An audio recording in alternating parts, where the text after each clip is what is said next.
Actually, I'll be handling the 3 kilometer course. So, majority ng participants dito sa distance na to, ito yung masa. So, mostly mga beginners, estudyante, mga walkers, mga non-competitive runners talaga yung makikita natin dito sa 3K, kaya talaga mas marami sila. As a race director, syempre yung management ng course, nung race itself, and then maraming aspects, security, safety, water stations, and then course design, and even invitation ng mga runners. So yun yung mostly trabaho ng isang race director.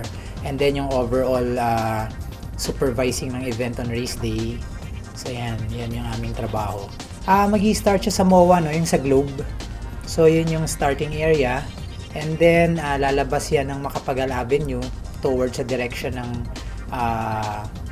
World Trade Center, and then before that area magte-turn around pabalik ulit sa MOA. So doon din ang finish line.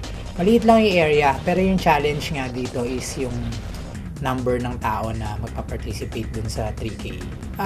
Aside from the fact na ito yung pinakamalaki na i-handle kong event, and we're running for an advocacy, which is yung rehabilitation ng Pasig River. Yun yung naging motivation ko. That's why I took up the challenge na buhayin yung Pasig River.